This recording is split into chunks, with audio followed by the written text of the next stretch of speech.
Kim Adelman, I'm sorry.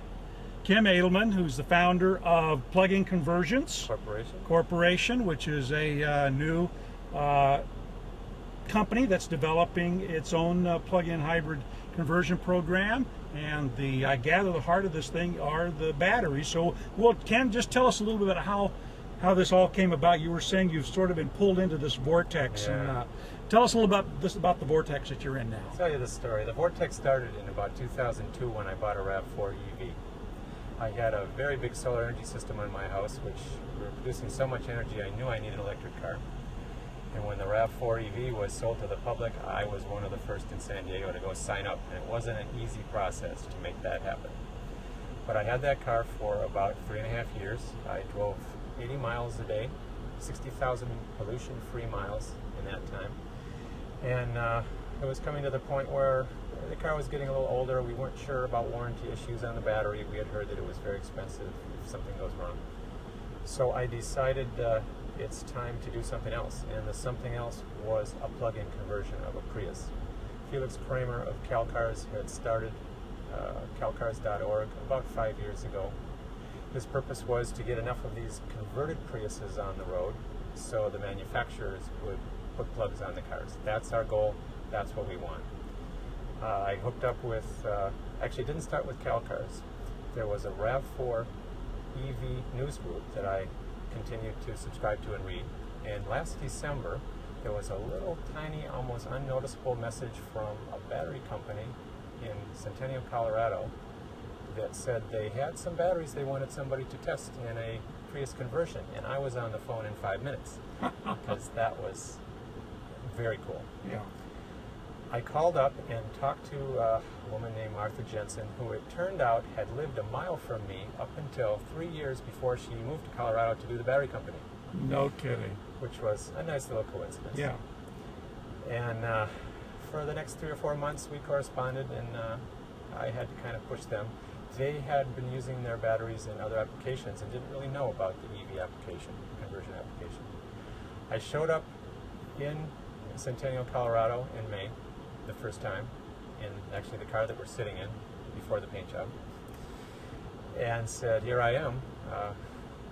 Now you know I'm for real, and I was able to see that they were for real. They had batteries coming off the line, and the most important part was they have come up with a way to produce nickel metal hydride batteries that do not violate the Covasys Chevron Texaco patent. That is the reason why I'm able to do these conversions, and it's the reason why things have finally started happening.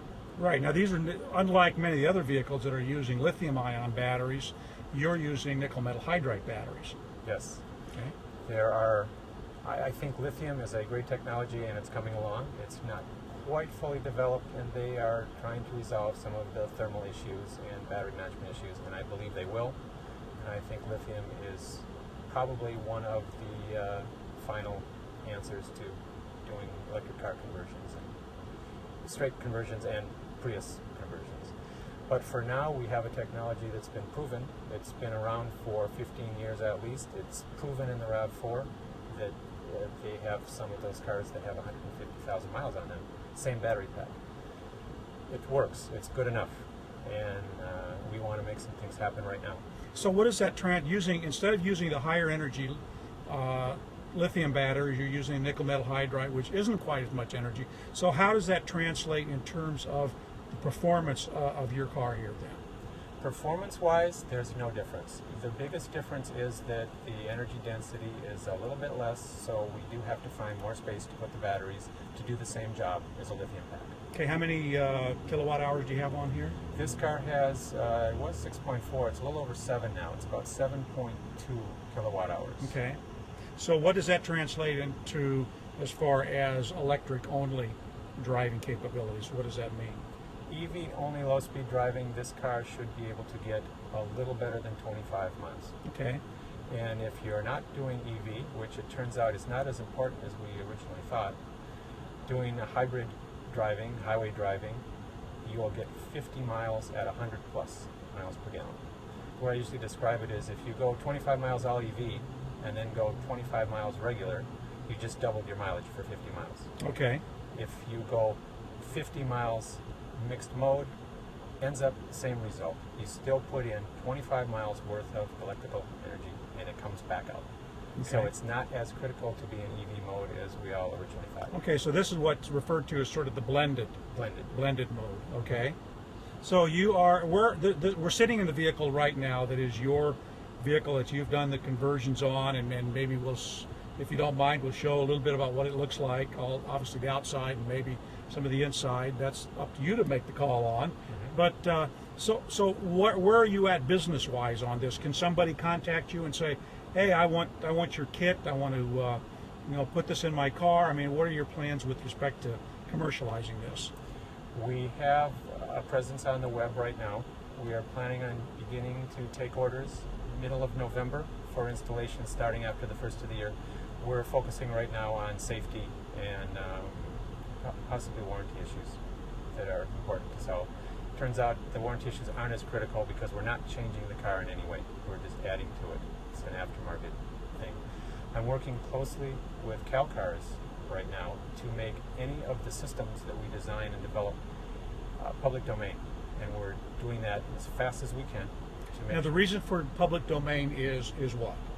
It's kind of the concept of open source software. We're trying to make sure that somebody can't come along, somehow patent or trademark what we come up with and stop us from using it and stop everybody from using it and doing these conversions, because we think it's that important. Okay. It needs to be done now. Okay. And we're willing to give up what normally is the competitive type marketplace, which is an interesting aspect of this. It's not just open source components, it's open source companies, and we're finding that we're all working together instead of being competitors. It's a whole new paradigm for business as well, which is exciting to me. I don't talk about that part very much. But Right. So how does that translate then in terms? So you then become a company that makes your money not necessarily off the IP, intellectual property, but you're making it off of then either selling the integrated component kit to people then that you provide them with the instructions or whatever, or they bring their car into your shop and you do that for them. Is that how it works? We'll probably end up doing it both ways. As far as do-it-yourselfers, you need to be quite sophisticated, meaning an electrical engineer or electrician, because the voltages involved are not safe if you don't know what you're doing. There are some people that are able to do it themselves, and we may have a kit for them. Otherwise, our plan is to have a little truck that will come to your car and put the system in less than a day. Okay. So some midweek they say come over on Wednesday. I'm going to leave my car at home. It's at such and such an address. The keys are wherever the keys are, and go to it. That's right. Now, do you have a sense of? Can you talk about what you expect that this might cost them to do that? We do have that information. It's not in stone right now. Okay. One of my ideas is to have 3 levels of systems. So there's an affordable system, and then there's a system for people like me that want the max. All right. The low-level system would be good for about 8 miles, EV-only range, for about $8,000. The high-level system would be 3 times that for about $15,000. And the mid-range, $11,500, $12,000. And we're Okay. going to try to stick to those prices for now for early adopters, making a case that you'll break even probably won't happen right now. But as our volume increases, we should be able to lower the price. And our goal is to get it to $3,000, $4,000 for the low-end system. Okay. So what does that translate then? The different systems. If I get an 8-mile system, what does that sort of translate into in terms of what I could expect? Will I still expect that sort of 100 miles per gallon blended, or will that come back down to maybe 65 or 70 or some number like that? Do you sort of have a feel of that? It will still be 100 plus miles per gallon blended, but for less miles. So for instance, a system good for 8 miles, all EV mode, will give you 16 miles and 100 plus.